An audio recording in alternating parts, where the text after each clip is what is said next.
Bonjour, bonjour. Aujourd'hui, on va parler de ça, Class Wars, c'est un truc qui est sorti en 2005 en VF chez Delcourt, qui date quand même de presque 20 ans, ouais, 18 ans, ouais, ça commence à faire, hein.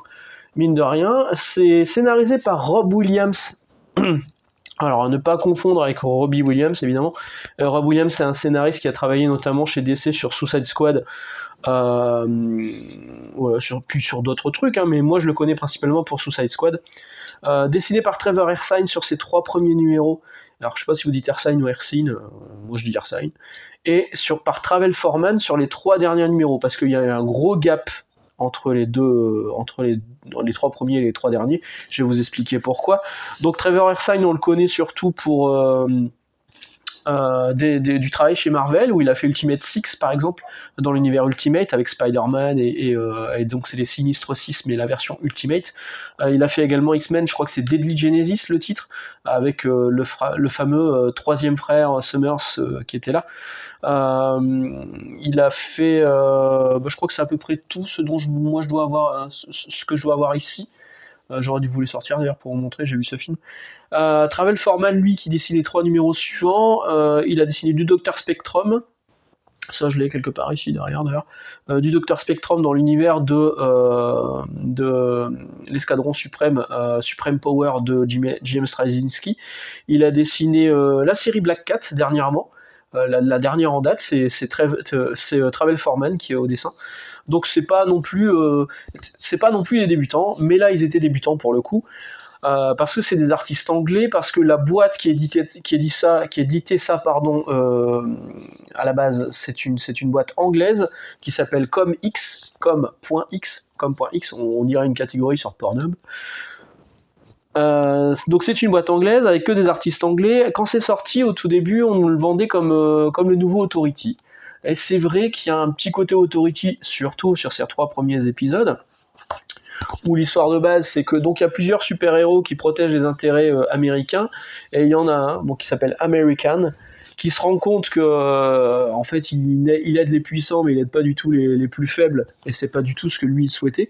Donc il va se rebeller, et dès le début, il va se rendre à la Maison Blanche pour une petite discussion avec. Vous voyez, les dessins sont vraiment cool, hein. Enfin, moi j'aime beaucoup. Donc ça c'est American, et ça je crois que c'est Kid American, c'est son petit sidekick. Alors il y a d'autres super-héros qui font partie de cette équipe. Donc il y a cette nana qui s'appelle Icon. Il y a un mec qui peut mettre le feu. Il y a un mec qui est très costaud, un ancien boxeur. Donc il va prendre, donc je vous disais, American va aller choper le président des États-Unis pour avoir une petite conversation tranquillement dans l'atmosphère, et puis il va lui laisser un petit souvenir dès le départ. Je sais pas si on le voit bien là. Voilà. Il lui grave directement sur le front liar, qui veut dire menteur, et donc c'est le début d'une guerre entre les super-héros qui sont restés fidèles, qui veulent garder leurs privilèges. Il y en a un qui se prend pour une rockstar, qui est américain, qui profite pour coucher avec un max de filles, pour passer dans des séries télé, bref, tout ça, le mec est devenu une rockstar. Et Icon, pareil, Icon, on voit qu'il y a un truc, le personnage féminin, on voit qu'il y a quelque chose qui se passe dans sa tête, où elle commence à se voir vraiment au-dessus de l'être humain de base. Il y a une scène comme ça où elle couche avec une star qui lui dit « Ah, t'as passé une bonne nuit et tout », et elle lui a dit « Attends, t'es juste un humain, si j'ai à peine ressenti ça une seconde, c'est beau ». Et on sent qu'il pourrait se passer quelque chose entre Icon et American, qu'il pourrait y avoir un gros combat de fin entre ces deux-là. Moi, je sentais venir, parce qu'il n'y a pas eu de fin malheureusement, la grosse confrontation entre ces deux personnages-là, qui pour moi étaient les plus importants de l'histoire, mais comme je vous l'expliquais, malheureusement il n'y a pas de fin. Donc il y a eu 6 numéros, les 3 premiers numéros sont sortis en 2003, donc de janvier à juillet 2003, puis il y a eu un gros gap. Trevor Ersine, est parti travailler chez Marvel. Comics, donc la boîte ComX anglaise, s'est fait cambrioler et s'est fait piquer plein de trucs, donc tous les projets sont restés en attente pendant très longtemps, et c'est seulement en 2004, mars 2004 jusqu'à juin 2004, que la série revient. Vous voyez, c'est un peu sanglant quand même. La série revient avec cette fois Travel Foreman Parfois j'inverse les deux. Donc c'est Trevor Arsene sur les 3 premiers et Travel Foreman sur les 3 suivants. Donc Travel Foreman qui revient dans un style un peu différent, mais qui n'est pas déplaisant non plus. Clairement, ouais, c'est différent. Les 3 numéros suivants, on sent qu'il y a un côté politique qui est beaucoup plus mis en avant. Il y a un nouvel ennemi, donc l'origine des super pouvoirs de ces mecs-là est expliquée. Il y a un nouvel ennemi qui va débarquer, sauf que ce nouvel ennemi, ils en feront aucun usage. Voilà, il est là, le mec sort de l'expérience, il a des pouvoirs plutôt cool.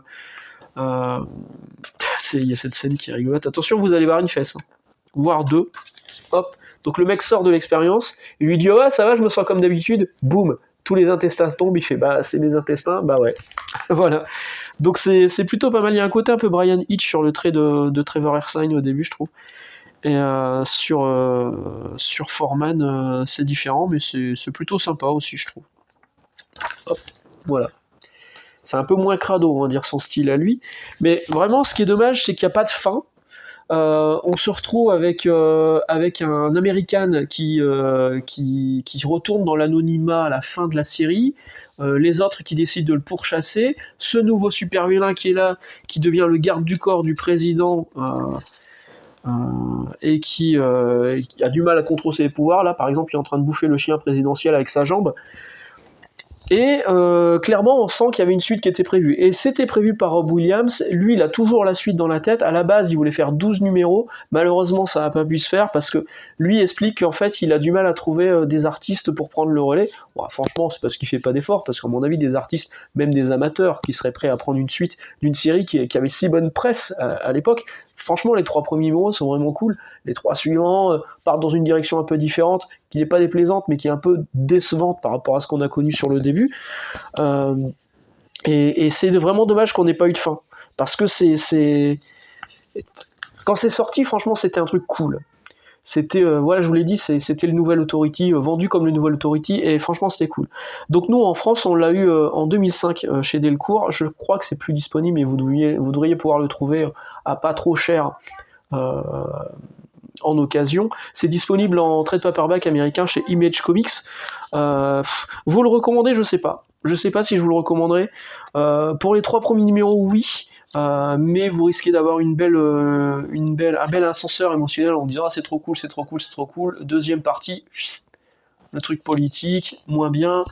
On arrive à la fin, il n'y a pas de fin. Vraiment, c'est dommage parce que ça partait vraiment bien.